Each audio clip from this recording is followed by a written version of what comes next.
como nuvem sem água, levada por ventos daqui ou de lá. Eu não quero ser árvore achada, sem frutos no pé. Quero ter conteúdo, sabendo de tudo em volta de mim, mas nunca trocando a viva palavra pelo que eu achava ou deixe de achar.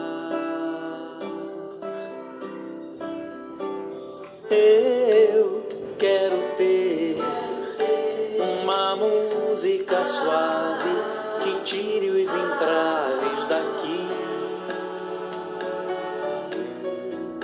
ou de lá.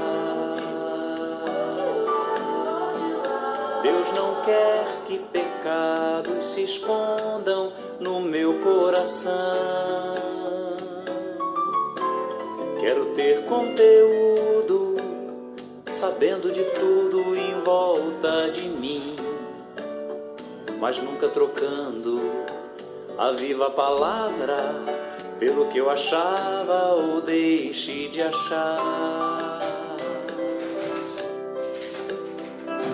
É meu dever ajudar a abrir muitos olhos que estão por aqui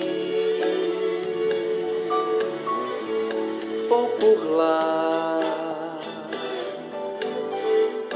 com ideias tão dúbias, ainda afastados da luz.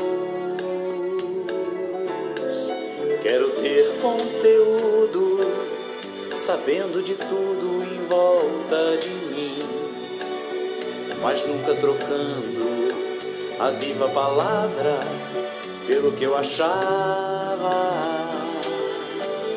ou deixe de achar. Quero ter conteúdo, sabendo de tudo em volta de mim, mas nunca trocando a viva palavra pelo que eu achava ou deixe de achar.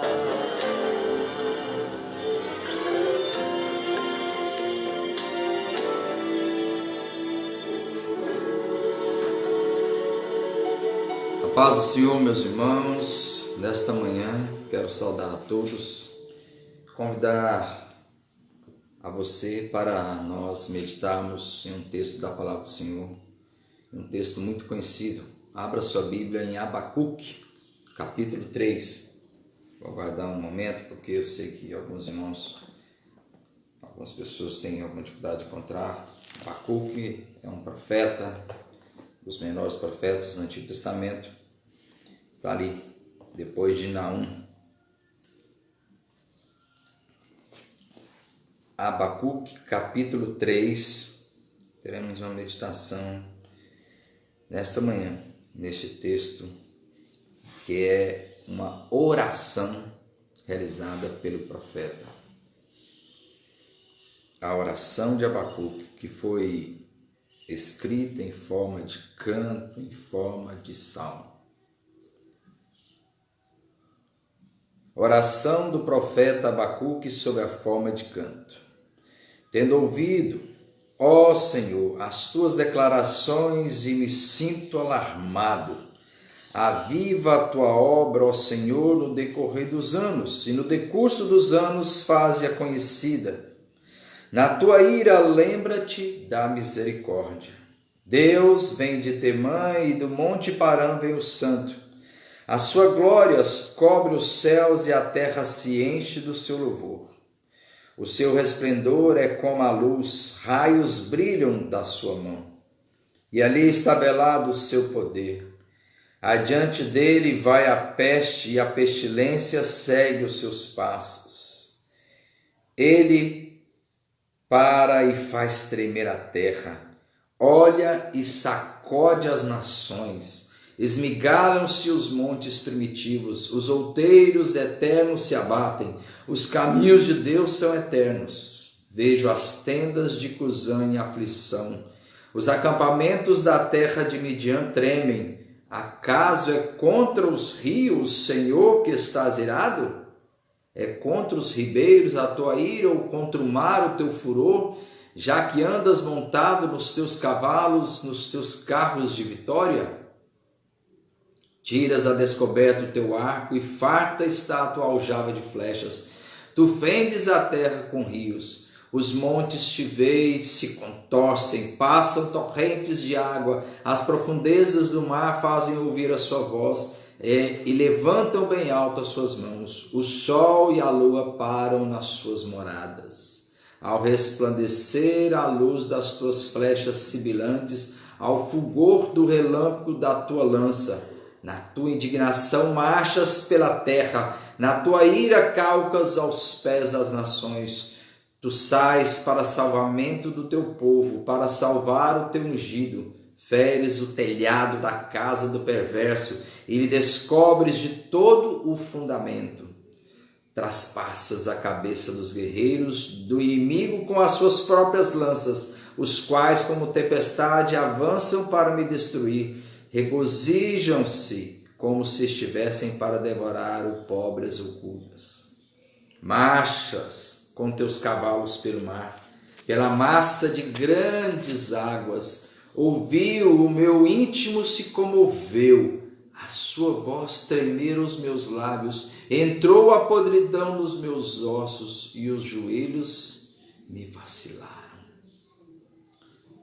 Pois em silêncio devo esperar o dia da angústia que virá contra o povo que nos acomete. Ainda que a figueira não floresça, nem haja fruto da vide, o produto da oliveira minta, e os campos não produzam mantimento, as ovelhas sejam arrebatadas do aprisco e nos currais não haja gado. Todavia eu me alegro no Senhor, exulto no Deus da minha salvação. O Senhor Deus é a minha fortaleza e faz os meus pés como os da corça e me faz andar altaneiramente, ao mestre de canto para instrumentos de corda. Pai de amor, nesta manhã eu quero te louvar e agradecer pela grandeza do Senhor. A tua palavra nos mostra quão grande é o Senhor, quão grande é o nosso Deus, quão grande és tu, ó Deus, que faz coisas maravilhosas, que conhece o ser humano, que sabe das nossas angústias, que conhece a fragilidade de cada uma das nossas vidas e da nossa alma e do nosso corpo. No meio da tormenta, o Senhor ainda reina. As nações não podem contra ti, o Senhor governa. E assim como o Senhor foi um Deus maravilhoso que fez com que Abacuque tivesse uma fé viva no Senhor, que o Senhor nos faça nessa manhã entender e a compreender o domínio do Senhor sobre o universo, sobre este mundo, sobre todas as coisas. Nós pedimos isso em nome de Jesus. Amém. Quem foi Abacuque? Segundo alguns estudiosos, provavelmente Abacuque era um sacerdote em Israel, visto que o capítulo 3 é um salmo que ele escreveu, um canto que fala da grandiosidade desse Deus poderoso a quem ele temia. Abacuque ele viveu nos tempos do rei Josias, que fez que foi responsável por um grande avivamento, uma reforma religiosa na nação de Israel. Mas depois de Josias veio Jeoaquim, seu filho, que pôs tudo a perder, vamos dizer assim, e desobedeceu a Deus. E fez com que a nação de Israel pecasse novamente. E então Deus profetizou para Abacuque que a nação de Judá seria castigada. Nós vimos no capítulo 1, lá no versículo 5, dizendo assim: Vede entre as nações, olhai, maravilhai-vos e desvanecei, porque realizo em vossos dias obra tal que vós não crereis quando vos for contada. Pois eis que suscito os caldeus, nação amarga e impetuosa, que marcham pela largura da terra para apoderar-se de moradas que não são suas. Os caldeus, os babilônicos, Nabucodonosor era aquela nação poderosa que estava dominando todas as nações e massacrando todas as nações como um império poderoso, dominando sobre a terra, e Judá seria levada. Sim, a nação de Judá seria levada porque Deus iria disciplinar essa nação. E é exatamente nesse contexto que Abacuque profetizou. Sabendo disso, então o profeta começa a orar a Deus, e nós vemos o lamento do profeta no capítulo 1, ainda no versículo 12. Não és tu desde a eternidade, ó Senhor meu Deus, ó meu santo, não morreremos. Ó Senhor, para executar o juízo puseste aquele povo, tu, ó rocha, o fundaste para servir de disciplina. Tu és tão puro de olhos que não podes ver o mal e a opressão não podes contemplar, porque pois toleras os que procedem perfidamente e te calas quando o perverso devora aquele que é mais justo do que ele. Então Abacuque começou a sua oração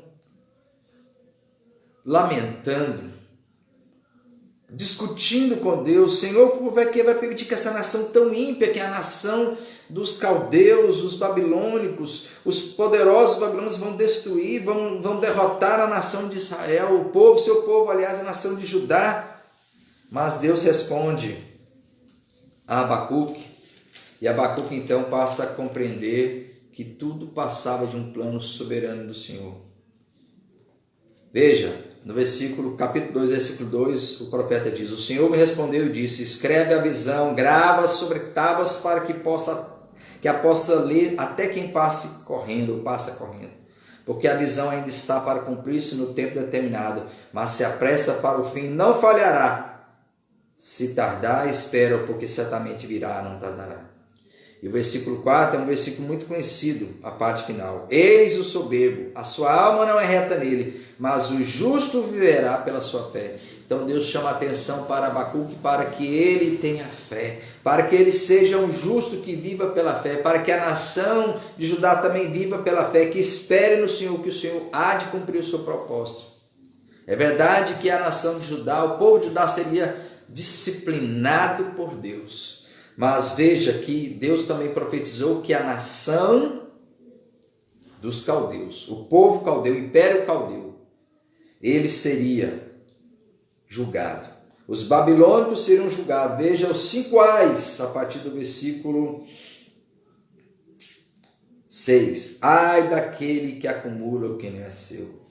Versículo 9. Ai daquele que ajunta em sua casa bens mal adquiridos para pôr em lugar alto o seu ninho. Versículo 12. Ai daquele que edifica a cidade com sangue e a fundamenta com iniquidade. Versículo 15. Ai daquele que dá de beber ao seu companheiro, misturando a bebida ao seu furor.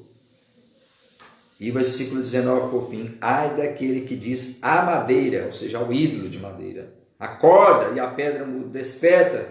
Pode o ídolo ensinar? Eis que está coberto de ouro e de prata, mas no seu interior não há fôlego nenhum. Ou seja, Deus está dizendo: eu estou no controle. Os ídolos não são nada, os poderosos que confiam em ídolos não são nada, essas nações não são nada, elas serão derrotadas. E por fim ele conclui assim o nosso Deus, versículo 20, capítulo 2, 20. O Senhor, porém, está no seu santo templo, cale-se diante dele toda a terra. Ou seja, Deus está dizendo para Abacuque: eu não perdi o meu poder, eu não deixei de ser o soberano da história, eu estou no meu templo, eu domino e todos têm que se calar diante de mim. E então, diante desta visão, disso que Deus falou a Abacuque, Abacuque então começa a fazer essa oração, que é exatamente esse do capítulo 3 que nós lemos. Nós vemos aqui que nesta oração o profeta ora em forma de cântico, depois de ouvir o Senhor, depois de ouvir a palavra. Ou seja, Abacuque ele se baseia em Deus, naquilo que Deus ensina. É isso que nós temos que aprender. Nós precisamos ouvir a Deus, sabe? A nossa fé não se baseia num salto no escuro, como diziam os filósofos existencialistas do passado. Não, a nossa fé ela se baseia na verdade de Deus, naquilo que Deus já realizou, naquilo que Deus é, naquele Deus que faz todas as coisas. Então ele começa a sua oração, o seu cântico, falando das coisas grandiosas de Deus. Olha, tendo ouvido ao Senhor as suas declarações, me sinto alarmado. Abacuque conheceu de fato quem era Deus e sabia que esse Deus estava no domínio do mundo. E ao invés de orar, lamentar, criticar, reclamar de Deus, ele agora diz: aviva a tua obra, ó Senhor, no decorrer dos anos, e no decurso dos anos faze-a conhecida. Na tua ira, lembra-te da misericórdia. Ele agora começa a clamar pelo povo, a orar pelo povo, pela nação, para que Deus pudesse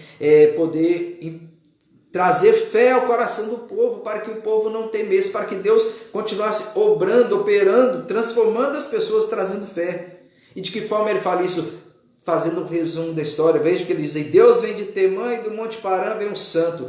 Os estudiosos dizem que Temã aqui se refere a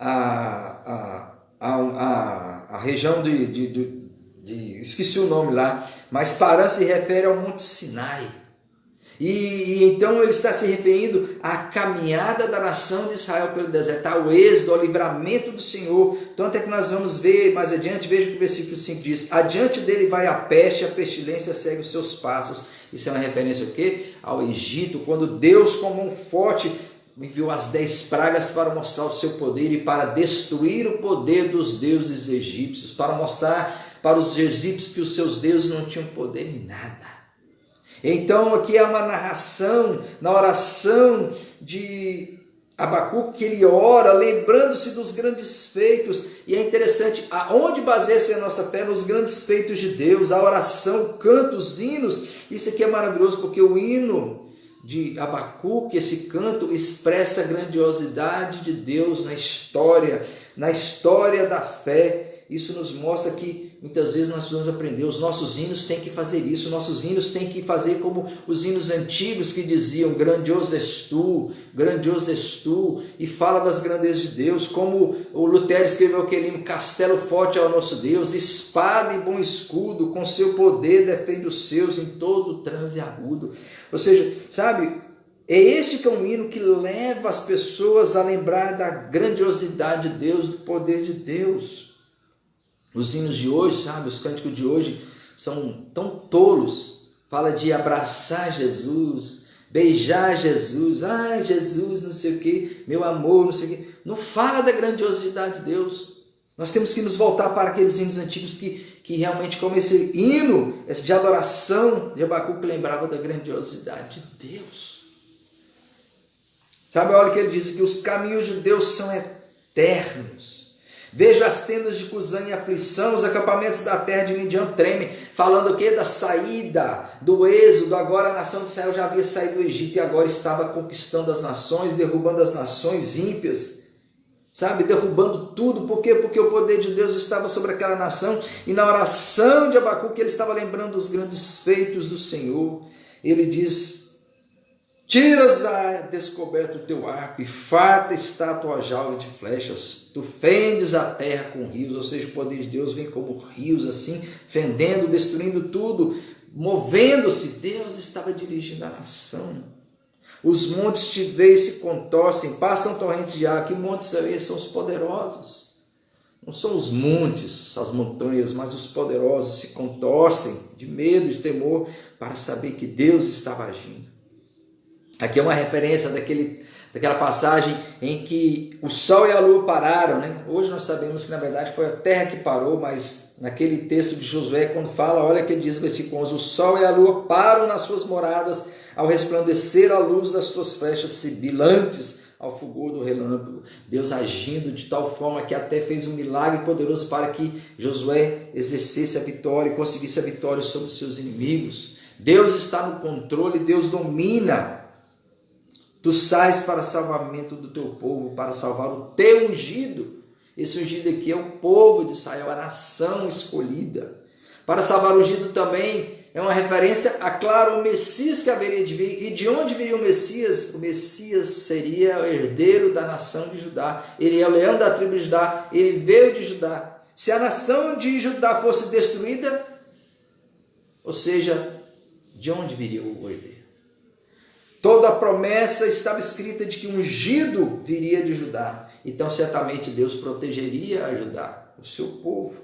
Ou seja, aqui na proteção de Israel, no livramento de Israel, no livramento de Judá, da nação de Judá, estava, na verdade, o futuro do mundo, o futuro de todos os cristãos, a vinda do Messias.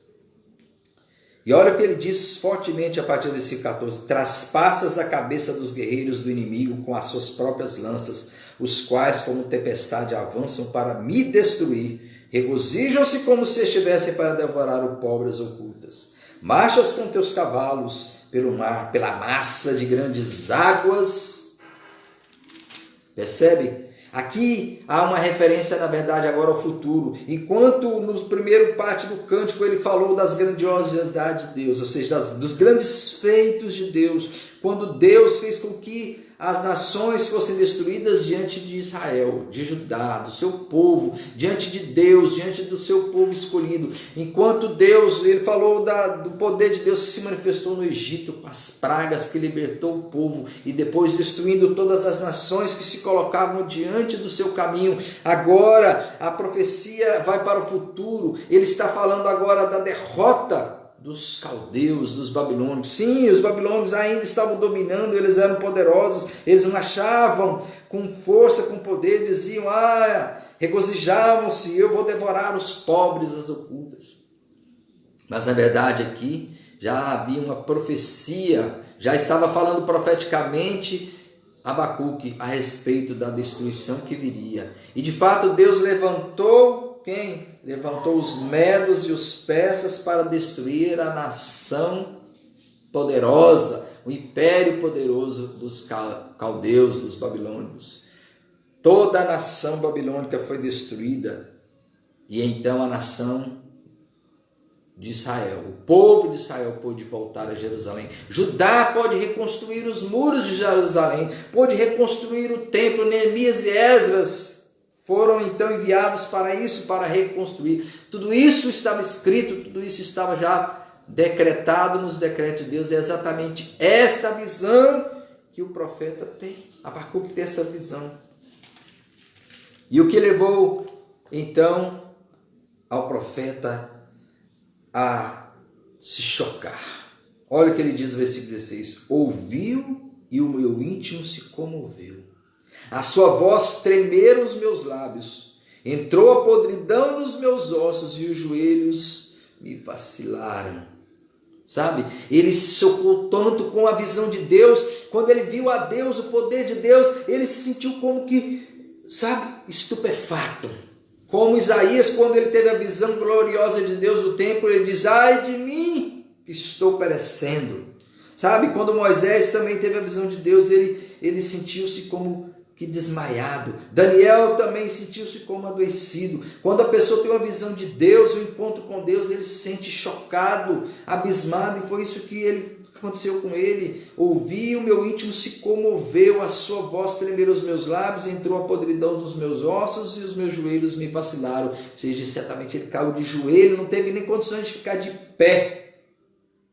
Sabe? Mas ele não teve prazer na morte do ímpio. Olha o que ele diz assim: pois em silêncio devo esperar o dia da angústia que virá contra o povo que nos acomete. Ou seja, haveria o dia da angústia sobre o povo caldeu, que iria se acometer sobre a nação de Judá e destruir Judá praticamente. Ele sabia disso, mas ele não iria se alegrar com isso. Ele, em silêncio, esperou esse dia. Ele iria esperar porque ainda ia demorar muito tempo. Teria que aguardar 70 anos, que foi o tempo que a nação passou ali no cativeiro. Talvez ele nem pudesse ver com seus próprios olhos, talvez já tivesse partido. Mas ele viu, anteveu, porque Deus mostrou para ele. Mas o que é mais importante agora nessa canção são os últimos versículos que nos traz uma lição maravilhosa. Algo grandioso que é o mais importante para as nossas vidas, talvez nesses dias de angústia. Por quê? Porque veja, a aflição do povo e de Abacuque principalmente, é porque eles estavam prestes a ser invadidos e destruídos, praticamente destruídos, não totalmente destruídos, mas castigados, disciplinados por Deus, por meio da nação babilônica, por meio dos caldeus, do império caldeu. Eles iam passar por momentos difíceis, de angústia, de sofrimento, e além disso, de uma crise econômica sem precedentes. Olha o que ele diz: ainda que a figueira não floresça, nem haja fruto na vide, o produto da oliveira minta e os campos não produzam mantimento, e as ovelhas sejam arrebatadas do aprisco e nos currais não haja gado. De que a nação de Israel vivia? De figos, de uvas, de azeites de oliva e também de ovelhas e gado.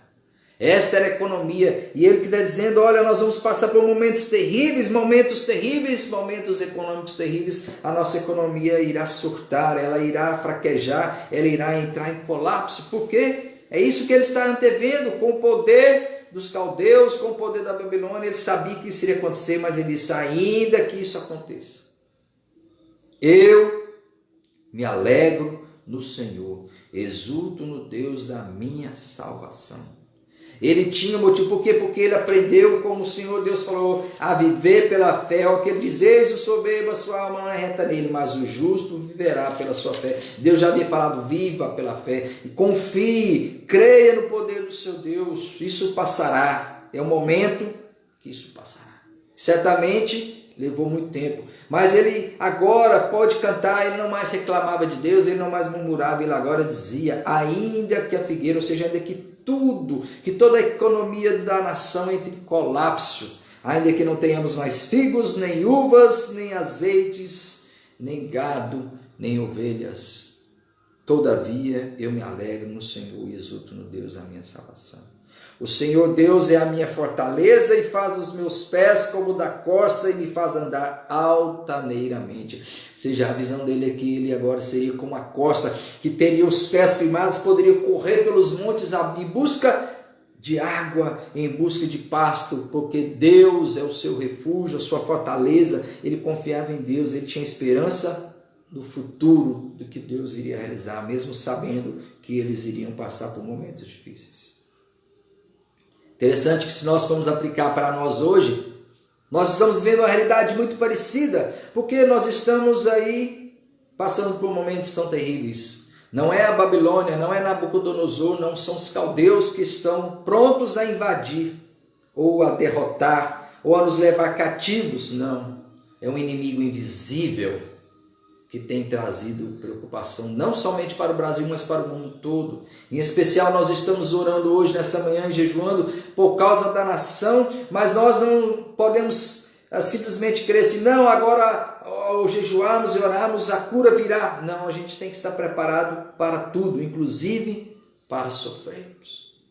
Como o Abacuque, que não perdeu a sua fé, ainda que houvesse um desastre econômico. Nós temos que continuar firmes no Senhor. Sabe? Ele diz que ainda que a figueira não floresça, nem haja fruto na vide, ainda que tudo esteja numa situação terrível, eu me alegro no Deus da minha salvação. Ele exulta neste Deus. Ele confia nesse Deus como a sua fortaleza. Sabe por quê? Porque a sua esperança não era apenas para aquele momento. Ele sabia que Deus não iria impedir dos caldeus vir até eles, porque na verdade era juízo de Deus, era disciplina de Deus. Então Deus não impediu que os caldeus, que estavam dominando todos os povos, dominassem também Judá e levassem cativo Judá. Nabucodonosor levou os cativos e durante 70 anos foram cativos ali. Mas ainda assim, ele tinha esperança. Da mesma forma, nós temos um inimigo que está trazendo problemas muito sérios, inclusive uma crise econômica sem precedentes para a nossa nação, e todos estão angustiados, todos estão orando, esperando a cura. Amém. Que Deus possa realmente capacitar e dar aos cientistas a possibilidade de descobrir a cura, a vacina para o coronavírus, esse Covid-19. Entretanto, nós temos que ter uma fé fortalecida no Senhor. Nosso jejum, a nossa oração não é para que Deus faça todas as coisas e mude e faça aquilo que nós queremos, não. Muitas vezes isso é para Deus trabalhar na nossa vida, no nosso caráter.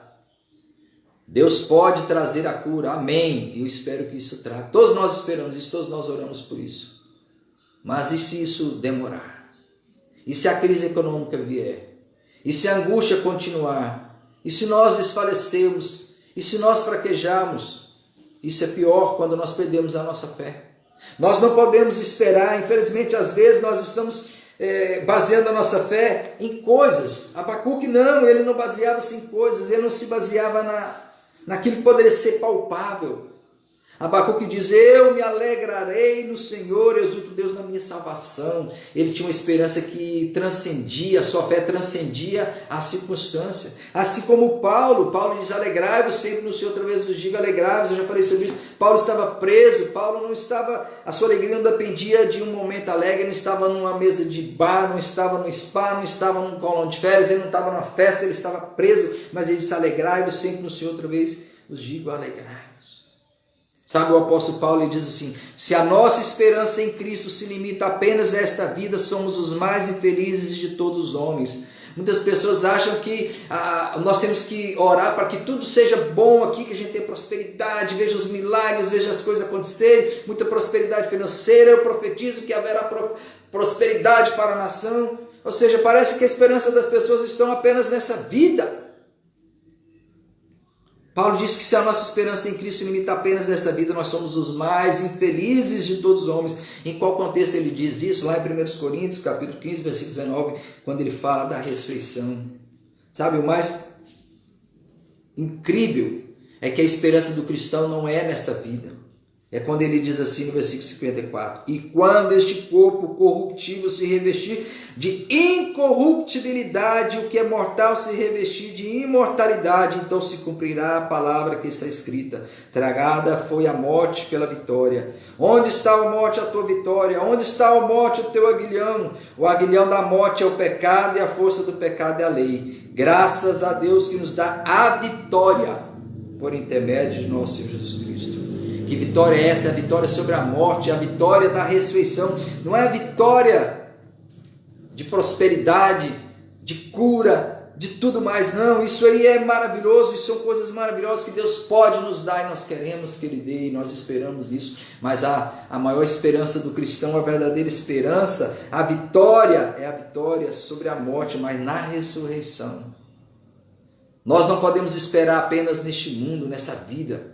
É muito medíocre nós acharmos que essa vida nossa aqui na terra, cheia de coisas, cheia de prosperidade financeira, de milagres, de bem-aventurança, de uma vida confortável, de uma vida aconchegante, isso é a maior vitória do cristão. Não, a maior vitória, a maior alegria do cristão, a verdadeira vitória é a certeza da vida eterna. É a certeza de que um dia todos nós estaremos com o Senhor, de que nós seremos ressuscitados, de que esse corpo corruptível, sabe, às vezes as pessoas ficam assim: mas nós precisamos orar para que haja cura, porque senão tudo vai ser destruído. Calma, todos nós morreremos um dia. Às vezes, pessoas, mas é muito radical falar isso, mas é a pura verdade. Todos nós morreremos. Suponhamos o seguinte quadro, talvez você vai achar estranho o que eu vou falar, mas suponhamos o seguinte quadro: pela misericórdia de Deus, pela bondade de Deus, a cura chega, a vacina é descoberta e todas as pessoas são em massa vacinadas e todos então são curados, são protegidos, e aí as pessoas saem às ruas festejando, se alegrando, todos felizes, trabalhando, e firmemente aí você está lá trabalhando alegremente, todo feliz, porque agora você está trabalhando, você pode trabalhar, e você sai, aí um outro que estava ali também, todo alegre, feliz, trabalhou também, saiu mais cedo, passou no bar, encheu a cara de bebida e está totalmente bêbado, sai num carro louco, vira a esquina de uma vez e te atropela e te mata, pronto. Você se livrou da morte por coronavírus, mas morreu por outro motivo. As pessoas morrem todos os dias, as pessoas dizem isso. Estão até questionando, não, parece que as pessoas agora só morrem por coronavírus. Não, as pessoas morrem todos os dias. Por assalto, acidente, por violência, por outros tipos de doença. Todos nós morremos. Então, como alguém disse, não tenha medo de morrer pelo coronavírus. Tenha medo de morrer sem Cristo.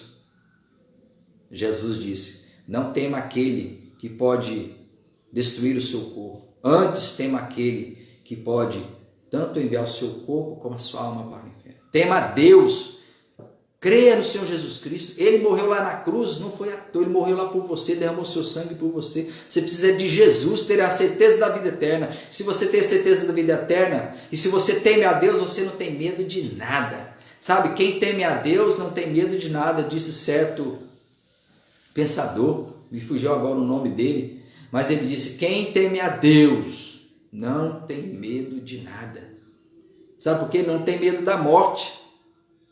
Quem teme a Deus, verdade teme a Deus e ama a Deus, não teme a morte. Não teme a morte, não teme nada, não teme o coronavírus. Ele não teme essa doença. Ele sabe a certeza de que Deus vai lhe trazer a vida eterna. E se nós temos a vida eterna, a certeza, o justo viverá pela fé. Abacuque escreveu isso há tantos milhares de anos atrás. Centenas e centenas de anos antes daquilo. E Paulo novamente pega esse texto para falar: o justo viverá pela fé. Sabe? Abacuque, ele sabia o que era crer, o que era confiar em Deus.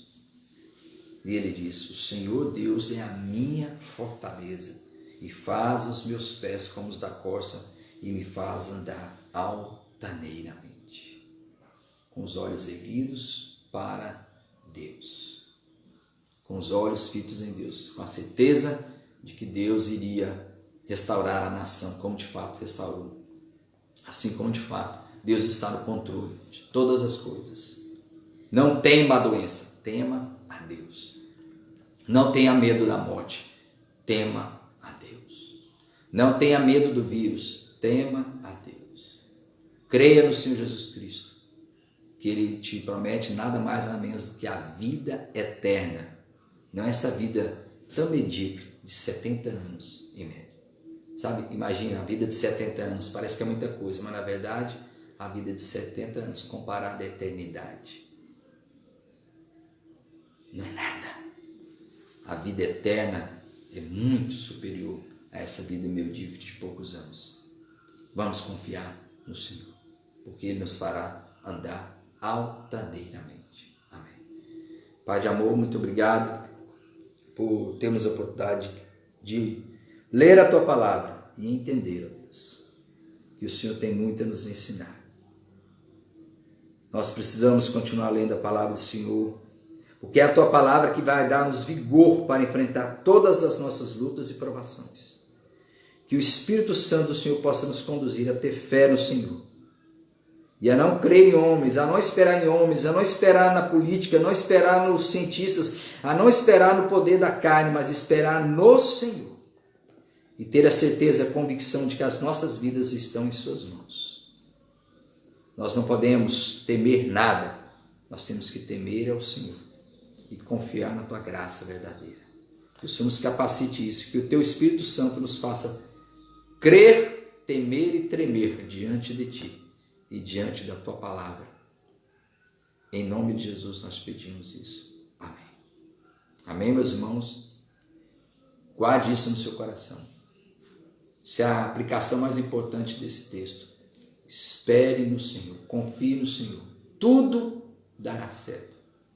Ainda que tudo esteja ruim, ainda que a figueira não floresça, ainda que não haja a vacina para a cura, ainda que haja muito desemprego, ainda que haja muita fome, ainda que haja muitas dificuldades, ainda que as coisas estejam complicadas, ainda que não possamos nos reunir em um prédio para adorarmos e glorificarmos a Deus, ainda assim nós devemos nos alegrar e exultar no Deus da nossa salvação, porque Ele vai fazer com que os nossos pés sejam fortalecidos e vamos andar altaneiramente na Sua presença. Amém? Que Deus o abençoe.